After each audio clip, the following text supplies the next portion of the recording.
안녕하십니까. 문화유천 국립고궁박물관 전시홍보과 학예연구관 임경희입니다. 오늘 저는 여러분께 위드 코로나 시대 박물관 전시의 특징과 전망에 대해서 말씀드리고자 합니다. 그런데 발표에 앞서서 제가 꼭 양해 말씀을 하나 드리고 싶습니다. 제가 지금 말씀드리는 어떤 코로나 시대의 변화와 향후 나아갈 길은 철저히 저의 개인적인 경험, 즉 국립박물관에 근무하고 있기 때문에 나올 수 있는 이야기가 많습니다. 따라서 저의 이야기가 모두를 대표할 수는 없는 거고 각자 많은 어려움 속에서 코로나를 이겨내기 위해서 노력하고 있다는 점을 제 스스로가 놓치지 않다는 점을 꼭 양해해 주시기 바랍니다. 그럼 지금부터 발표를 시작하겠습니다. 제가 발표 드릴 부분은 크게 두 가지입니다. 첫 번째로는 위드 코로나 시대 전 세계 박물관이 어떠한 일을 겪었으며 이를 극복하기 위해서 무슨 노력을 했는지 보편적 상황을 먼저 살펴보겠습니다. 다음으로는 제가 근무하고 있는 국립고궁박물관이 지난 2년 동안 코로나를 극복하기 위해서 어떠한 변화를 꾀했는지 말씀드리고자 합니다. 이 두 가지 보편과 개별적인 사항을 통해서 위드 코로나 시대, 새로운 뉴 노멀의 시대죠. 그때 박물관 전시는 무엇을 지향해야 되고 무엇을 국민들께 그리고 관람객들에게 돌려줘야 되는지 같이 고민해 보도록 하겠습니다. 먼저 코로나 팬데믹 시대에 박물관이 처한 현실에 대해서는 국제박물관협의회, 흔히 아이콤이라고 합니다. 아이콤은 1940년대에 출범한 국제 NGO인데요. 총 119개의 나라의 국가위원회가 있을 정도로 박물관 사람들의 집합체라고 할 수 있습니다. 이런 아이콤에서 지난 코로나 시대에 각각의 박물관들이 어떤 어려움에 처해 있는지 그리고 그것을 극복하기 위해서 무엇을 했는지에 대한 여러 조사를 실시했습니다. 첫 번째로는 코로나 팬데믹이 막 시작되던 2020년 4월에 먼저 뮤지엄과 그 다음에 박물관에 있는 사람들에게 5가지 질문을 통해 어떤 일이 있는지 질문을 했습니다. 그리고 몇 개월이 흘러서 두 번째 조사를 하게 됩니다. 동일한 질문입니다. 그리고 1년이 지난 2021년 5월에 다시 한번 동일한 질문을 통해서 각각의 현실을 여쭤보았습니다. 근데 이 모든 것이 정리된 영어 보고서가 나왔는데 다행히 우리 아이콤 한국위원회에서 여러 사람들에게 도움이 되고자 해서 각각의 보고서를 발빠르게 한국어로 번역을 해주셨습니다. 그래서 저 역시 아이콤 한국위원회가 낸 자료가 많은 도움이 됐고 그걸 바탕으로 발표를 하고자 합니다. 그러면 여기에서 말하는 코로나 팬데믹 시대의 박물관의 현황은 어떤가? 첫 번째 질문을 했습니다. 당신의 박물관은 코로나 시대에 개관과 폐관을 했나요? 라는 질문에 대해서 첫 번째 조사 때는 대부분의 전 세계의 박물관이 폐쇄되고 말았습니다. 근데 몇 개월 후에 2차 조사를 했을 때는 폐쇄율은 감소를 했고 저희도 마찬가지죠. 코로나에 약간 익숙해진 겁니다. 하지만 각 대륙별로 격차가 많이 나타났습니다. 그리고 1년이 지났을 때는 폐쇄율은 약간씩 줄어들긴 했지만 여전히 코로나가 많은 곳에서는 폐쇄가 많이 되어 있고 아시아 태평양처럼 코로나의 영향을 잘 극복하고자 하는 곳에서는 폐쇄율이 조금 낮게 나타났습니다. 그러면서 그 박물관에 어떤 영향을 끼쳤는지 가장 대표적인 것이 관람객 수였습니다. 근데 여기에서 관람객 수가 중요한 지표가 되는 것은 우리나라의 국립박물관 같은 경우에는 관람료가 없습니다. 때문에 박물관 운영에 관람료가 직접적인 영향을 끼치지는 않죠. 그런데 대부분의 박물관은 관람객 숫자 자체가 수익과 직결됩니다. 따라서 관람객이 얼마나 줄었는지가 박물관이 처한 현실을 알려주는 겁니다. 도표를 통해서 보게 되면은 대부분의 당연히 감소이고요. 감소 수치가 10%부터 시작해서 굉장히 많은 수치가 나타나게 됐습니다. 그만큼 어려움을 처한 거죠. 다음으로 그 외에 여러 가지 질문이 있었지만 핵심이 되는 것 중에 하나가 그것입니다. 그러면 코로나 시대 그걸 이겨내기 위해서 디지털화는 얼마만큼 했나요? 라는 중요한 질문이 있었고 그 하위 질문으로 디지털 전담 직원이 있는지에 대한 질문이 있었습니다. 1차, 2차, 3차의 도표를 보시면 아시겠지만 전담자가 늘어나죠. 그런데 늘어나는 게 풀타임으로, 즉 정규직으로 있는 것이 아니라 비정규직으로 많은 부분이 늘어나고 있습니다. 그러면 이러한 이유가 발생하는 건 무엇인지는 바로 예산 비율에서 말해주고 있습니다. 인력도 늘어나고 사업도 늘어났지만 예산 비율은 그렇게 급격하게 늘어나지가 않습니다. 그렇기 때문에 당연히 전담 인력보다는 비정규 인력이 많은 부분을 차지하는 거죠. 다음으로는 제공하고 있는 디지털 서비스가 무엇인지에 대한 질문을 했습니다. 그랬더니 많은 곳들이 온라인으로 콘텐츠를 제공한다든가 라이브 스트리밍을 한다든가 그리고 저희가 많이 쓰는 SNS를 통해서 온라인 서비스를 하고 있죠.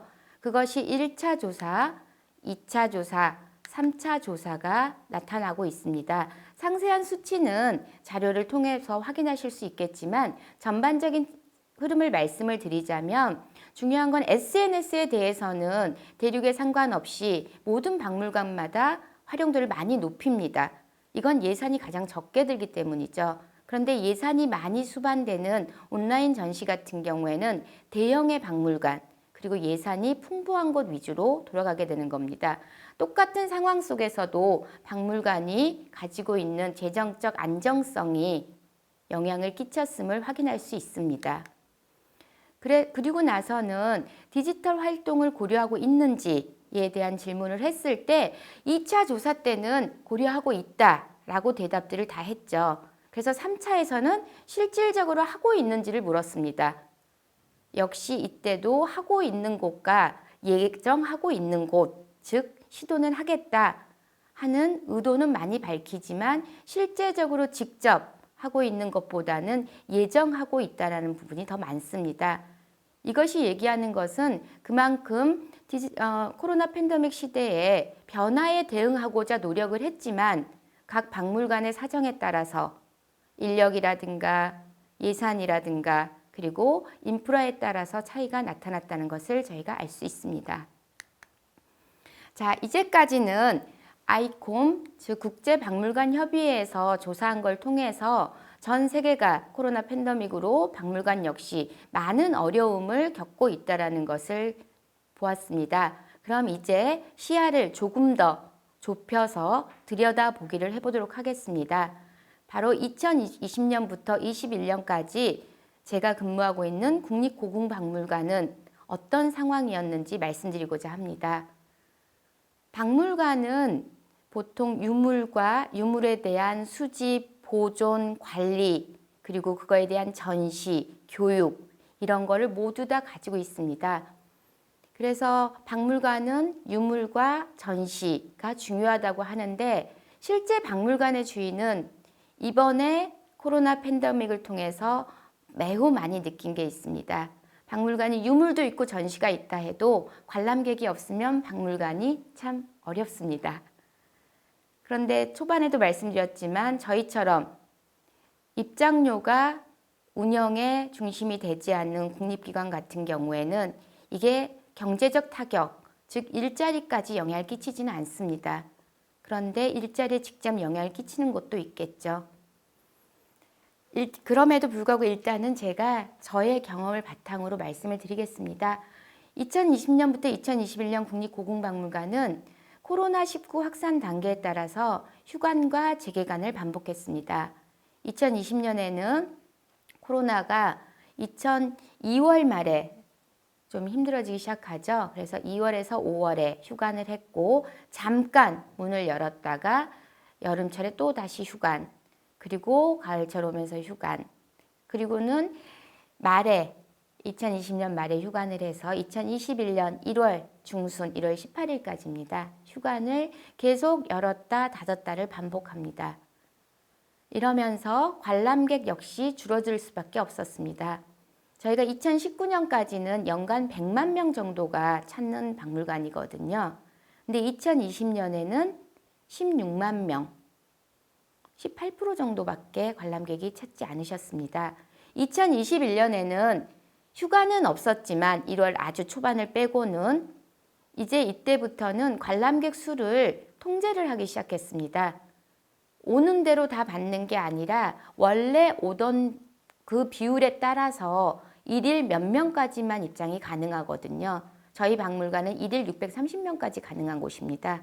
그래서 2021년에는 지금까지 총 8만 2천 명이 찾아주셨습니다.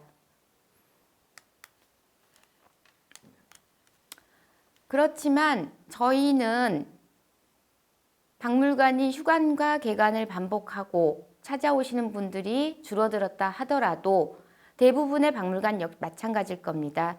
쉴 수는 없는 거죠. 전시 자체를 멈출 수는 없습니다. 그래서 따라서 상설전은 계속 유지를 하고 보통 박물관이 전시는 상설적으로 하는 것과 기획을 통해서 하는 특별전으로 나뉘어집니다. 상설전은 당연히 계속 지속된다라는 전제하에 저희가 2년 동안 전시를 어떻게 해왔는지를 그림으로 보여드리겠습니다. 청나라 황실의 유물을 가져와서 한 국외 교류전부터 시작해서 숙종대왕전, 신왕실도자전, 그리고 해학반도도 군사의뢰, 고려미색 쉬지 않고 전시를 한 겁니다. 그리고 지금은 특별전 안녕모란전이 7월 7일부터 10월 31일까지 진행을 하고 있습니다. 이 와중에 11월 달에는 또다시 새로운 전시를 내보낼 예정입니다. 그리고 12월에도 역시 하나의 전시가 열리게 되고요. 그러면 이것은 무슨 얘기냐면 박물관 같은 경우에는 관람객들이 찾아오시지 않으시지만 원래 예정된 대로 계속 준비는 해야 되는 겁니다. 근데 준비가 예전하고 같을 수는 없겠죠.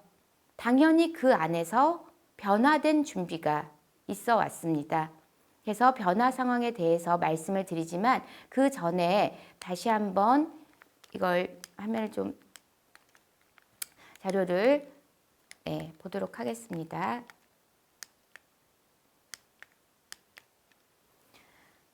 지금 현재 전시하고 있는 안녕모란전 특별전 기간을 대해서 먼저 말씀드리겠습니다. 기존에는 보통 박물관이 특별전을 열게 되면 외부 대여 유물이라든가 유물의 노출 때문에 2개월에서 3개월 정도 잡고 특별전을 진행합니다. 그런데 이제는 애써서 준비했고 또 오시고자 해도 한계가 있기 때문에 오실 수 없는 분들이 많습니다. 그래서 첫 번째로 한 것은 기간을 좀 늘리자.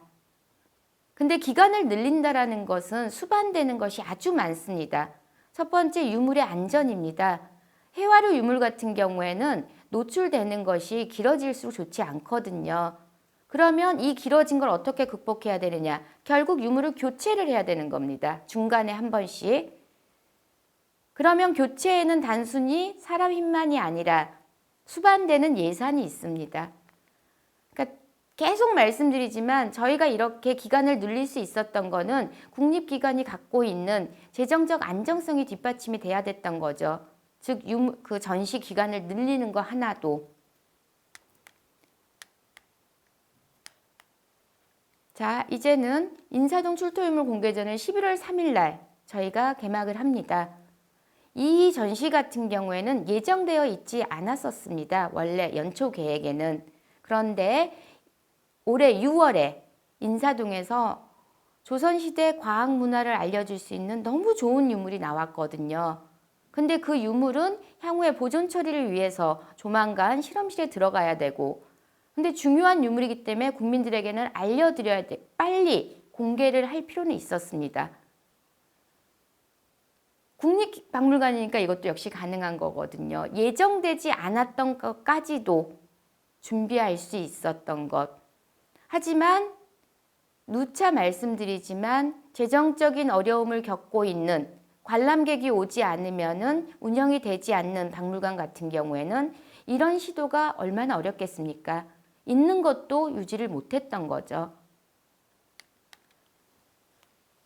그 어려움 속에서도 저희 국립고궁박물관을 비롯해서 국립박물관 그리고 국립이 아닌 일반 박물관 같은 경우에도 공통적으로 전시에 변화를 주시기 시작합니다.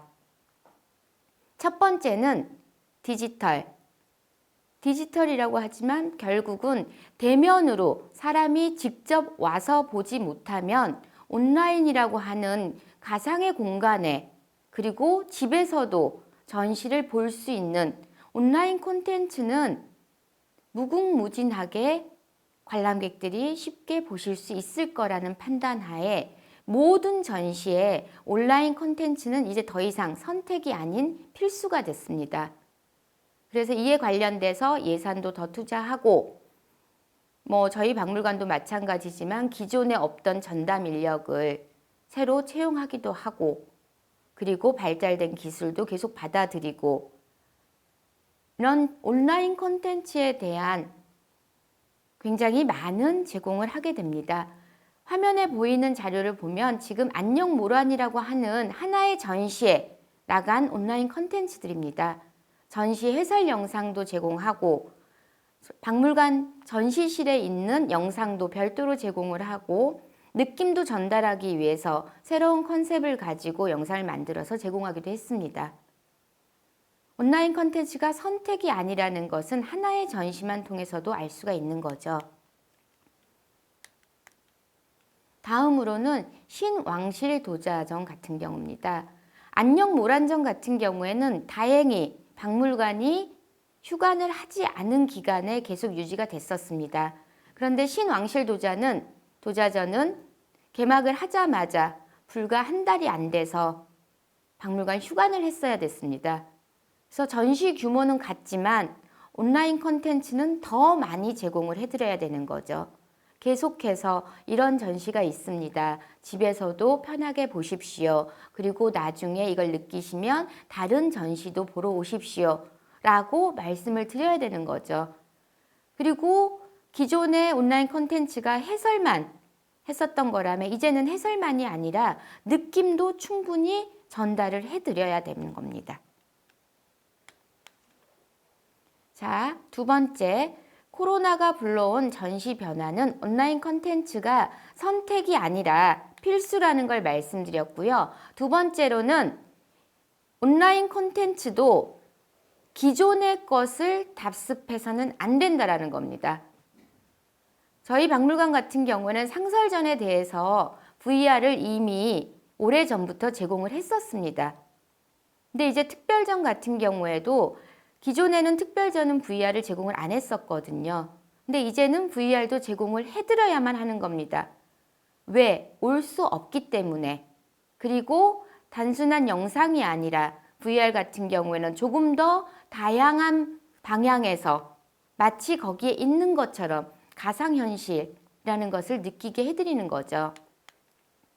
그래서 VR 제작을 선택이 아니라 이건 역시 필수로, 그러니까 똑같은 온라인, 똑같은 디지털이라 하더라도 발달된 기술이 있고 그 다음에 박물관에 관심이 있는 전통문화 콘텐츠에 관심이 있는 분들에게는 수요자가 원하면 공급자는 정말 적극적으로 대응을 해야 되는 거죠. 그렇기 때문에 이런 디지털 VR에 대해서도 기존 것이 아닌 새로운 것을 통해서 계속 제공을 해드렸습니다. 그런데 저 같은 경우에는 인문학에 기반한 사람인데요. 인문학이 가지고 있는 속도보다 디지털이 가지고 있는 속도는 상상을 못할 정도더라고요. 불과 3개월 전에 했던 디지털 기술과 지금의 디지털 기술은 그때 제가 꿈꿨던 게 3개월 뒤에 이루어져 있습니다. 2021년 1월에 만들었던 VR을 보면서 그런 생각을 했었습니다. 근데 VR 보기만 하지 말고 그냥 VR에서 사진도 다운받으면 안 될까? 라고 해서 다음번에 그것을 요청했더니 됩니다. 해서 바로 말씀을 하십니다.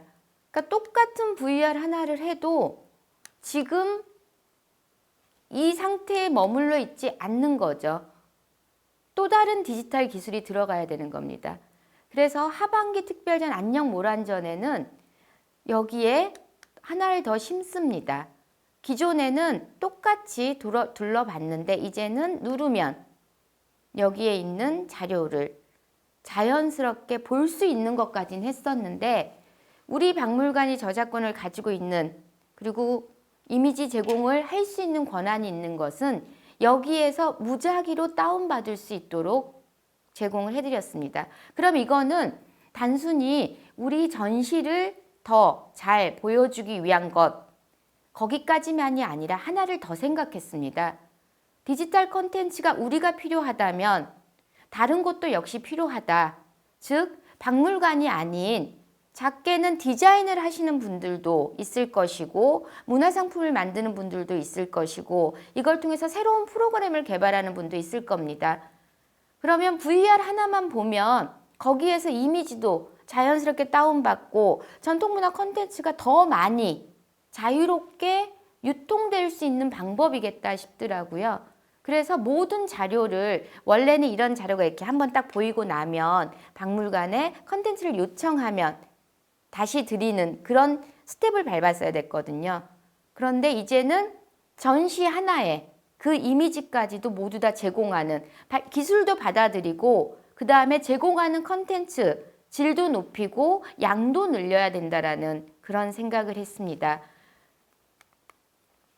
그래서 같은 VR이 한 단계 더 발전하는 거죠. 그러면 이 발전은 여기서 멈추지 않을 것입니다. 분명히 더 많이 더 바뀌겠죠. 그 다음에 세 번째로는 전시에 있어서 새로운 시도들이 많이 일어납니다. 기존의 것만 온라인 콘텐츠 VR로 보여주는 게 아니라 관람객들이 와서 느끼는 거하고는 다르게 온라인으로 보게 되면 아무래도 감흥이 덜 오겠죠. 뭐라 해도 직접 대면하고 직접 보는 거, 직접 만져보는 거 이상은 없을 테니까요. 그렇기 때문에 이 온라인 콘텐츠가 아날로그 콘텐츠보다 흥미가 떨어지는 걸 막기 위해 더 많은 기획을 해야 하는 겁니다. 그래서 저희가 선택한 건 뭐냐? 유형의 전통문화 콘텐츠를 보여주는 게 박물관 전시입니다. 근데 거기에 무형의 것을 섞자. 무형의 것도 과감하게 제공을 하자라고 선택을 했습니다. 계속 말씀드리지만 이건 단순히 저희 박물관뿐만이 아니라 국립고궁박물관뿐만이 아니라 우리나라의 많은 박물관들이 이 길로 전시의 변화를 꾀했었던 것입니다. 그래서 군사의례라고 하는 유형의 콘텐츠를 보여주는 박물관 전시에서 군사적인 활동이 가장 잘 들어가는 우리의 판소리, 적벽가를 전시실에서 공연을 했습니다. 만약에 관람객들이 많이 찾아오시는 시간이었다면 하기 어렵겠죠. 관람하러 오시는 분들은 전시를 보러 오신다 먼저니까요. 그런데 이게 참 좋은 건지 나쁜 건지 모르겠지만 오시는 분들이 적다 보니까 이런 것도 시도를 할 수가 있었습니다. 그러니까 위기이지만 어쩌면 새로운 변화를 가져가는 시간이었던 거죠. 그래서 전통문화 콘텐츠 중에서도 유형을 위주로 하는 박물관이지만 무형의 콘텐츠도 과감하게 시도를 해보았습니다. 다음은 안녕모란 전시장에 가면 입구에 꽃길이 있고 양옆에 거울이 있습니다. 꽃길을 걸어가는 의미로 저희가 만든 거죠. 그리고 정원이 있는 방도 만들어 보고 유물이 이렇게 있을 때 영상도 화려하게 넣고 유물 자체도 굉장히 화려합니다. 안녕모란전에. 근데 이것을 준비하면서 속으로 생각했습니다. 여기에서 무형 공연 한번 해보면 어떨까? 그런데 마침 전시를 찾았던 무용하시는 분께서 당신의 SNS에 올렸습니다. 여기에서 공연 한번 해봤으면 좋겠다. 저희가 꿨던가 외부에 오신 분들의 꿈이 맞아떨어진 거죠. 그래서 바로 준비했습니다. 안녕모란이라고 하는 전통 콘텐츠를 다루는 전시 공간에 무형의 무용이죠. 그런데 여기는 단순히 전통이 아니라 가장 현대적인 것까지도 한번 같이 넣어봤습니다. 전시장에서 현대무용을 하는 거죠. 공연하시는 분들에게 여쭤봤습니다. 혹시 박물관에서 무용해 보신 적 있으세요? 미술관은 하셨다고 그러더라고요. 근데 박물관은 처음이라고. 코로나는 어쩌면 저희에게 그동안 벽으로 존재했던 그 어떤 것을 지우는 역할도 했던 것 같습니다. 그런 면에서 코로나가 불려온 전시 변화는 굉장히 크다라고 할 수 있죠. 그러면 저를 비롯한 제 동료들이 생각했던 이 변화가 저희만에 멈춰 있지는 않습니다. 저는 제가 가장 잘하는 거를 여러분들에게 말씀드리기 위해서 우리 박물관 사례만 말씀드렸지만 당장 국립중앙박물관이라든가 국립민속박물관, 대한민국 역사박물관 등의 많은 국립박물관에서는 수없이 많은 이런 시도를 했습니다. 긍정적인 면이겠죠. 그리고 긍정적인 면만 먼저 말씀을 드렸습니다. 가장 긍정적이지 않은 면이라고 한다면 국립박물관이니까 가능하다는 그 말. 그게 굉장히 슬픈 얘기죠. 그러면 재정적으로 안정이 되어 있고 인력이 안정되어 있는 국립박물관이 그렇다면 코로나로 어려움을 겪는 타 전통 문화를, 전통 콘텐츠, 전통 유물을 가지고 전시하는 국립이 아닌 기관에 대해서는 정책적으로 무엇을 해야 되는지 아주 많은 아젠다가 나옵니다. 그런데 저는 가장 기본이 되는 게 주어지지 않으면 아무리 발버둥 쳐도 너무 어렵습니다. 그래서 정말로 원하는 것이 무엇인지는 그 박물관이 원하는 기본, 즉 시도해 볼 수 있고 안정적으로 지속할 수 있는 그것을 제공하는 게 가장 중요하다고 생각을 합니다. 때문에 전통 콘텐츠를 가지고 정책을 수립할 때는 물론 새롭고 화려한 것도 중요하지만 가장 기본적인 거에 대한 것을 절대로 놓쳐서는 안 된다고 생각을 하고 있습니다. 자, 이제까지 국립고궁박물관에 들여다보기도 해봤고 어떤 변화를 꾀했는지도 사례를 통해서 봤습니다. 그런데 이제는 저희가 코로나마저도 코로나 팬데믹이라든가 코로나 위기라든가 이런 말을 썼지만 이제는 위드 코로나라는 말을 씁니다. 코로나 같은 전 지구적 재난이 전염병이 여기서 멈추지 않을 거라고 생각을 하는 거죠. 그러면 그런 어려움이 있었던 것을 지금까지 잘 버텨왔고 어떤 해결 방법을 찾아가기 때문에 위드 코로나를 시작하는 걸 수도 있습니다. 그러면 코로나 팬데믹 때 일어났던 변화가 결코 일시적 변화가 되지는 않아야겠죠. 그리고 새로운 일상으로 나가야 될 것입니다. 기존에는 박물관 전시를 알릴 때 저 윗부분만 알렸습니다. 어떤 유물을 보여주고 그리고 어떤 의미가 있다라고 대면에 전시 공간에서만 알렸던 건데 그 밑에 보면 VR도 보여줘야 되고 즉 온라인 콘텐츠인 거죠. 다음하고 같이 하고 이건 무슨 소리냐? 박물관이 더 이상 혼자만의 온라인 콘텐츠 기구가 될 수가 없거든요. 그러면 이것을 같이 공유할 수 있는 어떤 플랫폼에다가도 저희 전시가 들어가야 된다는 겁니다. 그리고 이제는 요새 가장 많이 회자되는 메타버스라는 게 있죠. 그런 건 역시 많은 컨텐츠가 모이는 공간에는 서로 온라인의 가장 큰 장점은 그 무엇보다도 작은 비용을 통해서 플랫폼화 시킬 수 있다는 거죠. 물론 그렇다고 컨텐츠 만드는 비용이 더 낮다라고 말하는 건 아닌 것 같습니다. 대면 컨텐츠가 많은 예산이 들어가서 좋은 작품이 나올 수 있듯이 온라인 컨텐츠가 결코 싸다거나 소규모의 예산이 들어가야 된다던가 하는 생각 자체는 저는 굉장히 좀 너무 쉽게 나오는 이야기라고 생각합니다. 컨텐츠는 어떤 방법으로 제공하느냐의 문제이지 중간 과정은 다 동일하다고 생각을 하거든요. 투자한 만큼 나올 수 있는 거니까. 그래서 인풋과 아웃풋의 조화를 좀 꾀했으면 좋겠고요. 말이 좀 다른 데로 갔습니다. 중요한 건 일시적 변화에서 새로운 일상으로 갈 수 있는 거. 디지털 기술도 발전시켜야 되고 온라인 콘텐츠도 확실하게 챙겨야 된다는 거죠. 또 하나, 일시적 변화가 새로운 일상으로 가기 위해서는 지금쯤 이미 한 번쯤은 새로운 뉴 노멀, 그 다음에 위드 코로나로 가는 중장기적인 비전이 제시가 돼야 된다는 겁니다. 저희는 2020년 그 어려움을 겪으면서 그래, 지금이야말로 우리 박물관이 어떤 변화를 꾀할 수 있는 시기구나라고 다 같이 판단을 했습니다. 그래서 개관 15주년도 마침 됐고요. 그래서 국립고궁박물관이 어떻게 나가야 되는지 계획을 수립했습니다. 5개월 동안 저희 직원들이 머리를 맞대고 만들어냈거든요.